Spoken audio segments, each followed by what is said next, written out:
Leora, and this is day 16 of NaNoWriMo.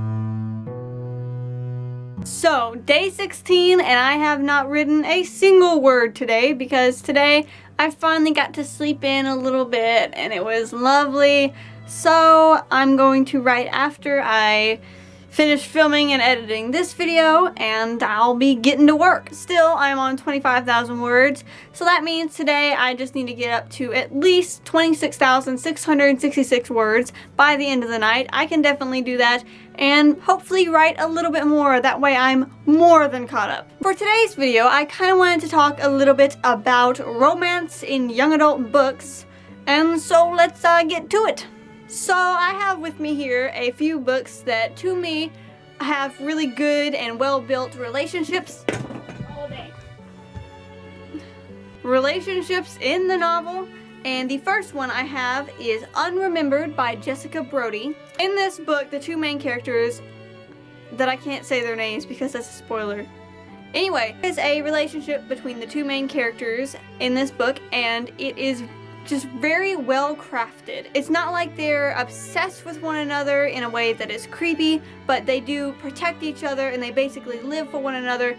It is very unique. When I read this book, I was blown away by how different it was, because this was the first book I have ever read that had a relationship between two characters like that. And honestly, I didn't think that it was possible in young adult novels to have this realistic but powerful romance in today's modern society, because it was very well done and it was precious, and you could tell that the two main characters just loved each other so much, and that was very refreshing to get to read a book like this that didn't have ridiculous romance in it. Next book I want to show you guys is A Little Something Different by Sandy Hall. And this book was actually sent to my family's business as a review copy, and I picked it up immediately and started reading it. It is published by Swoon Reads, so I was all over that crap. I was like, I'm gonna read it. I want to read it. So I did. I read it in like a day, and that was a very busy day.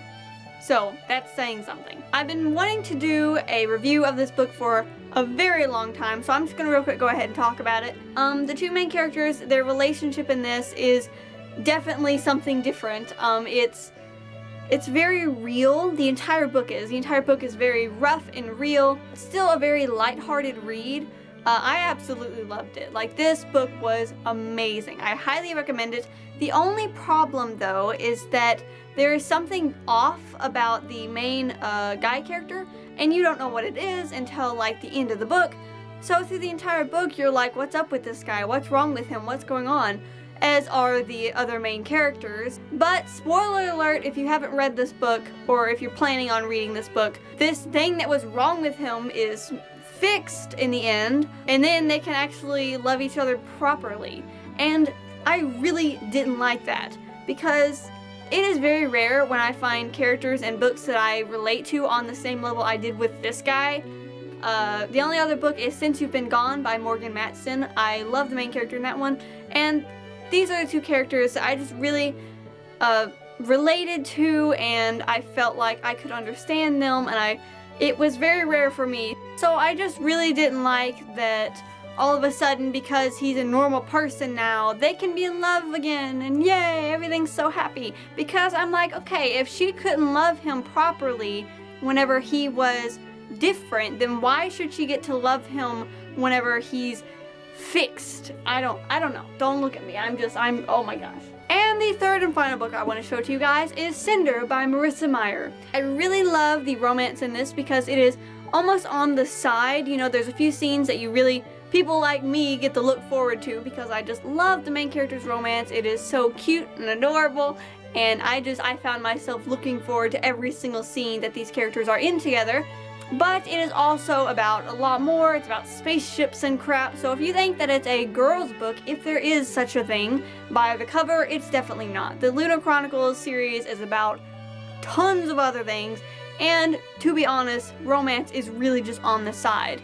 Of course, I love that part because I love romance books, but other people who aren't necessarily looking for that, they can definitely find other things to love about these books. But it's just a very fun romance, and I very much look forward to every single scene that these characters just like interact with one another, because they just fit so well, and it's just very well done. It's wonderful. It's wonderful. So there were my 3 books that to me represent what a good romance is in young adult fiction. Down below, leave in the comments a couple that you really love, that you think represents to you what real romance is, and give this video a like if you liked it, and I will see you guys tomorrow. Bye!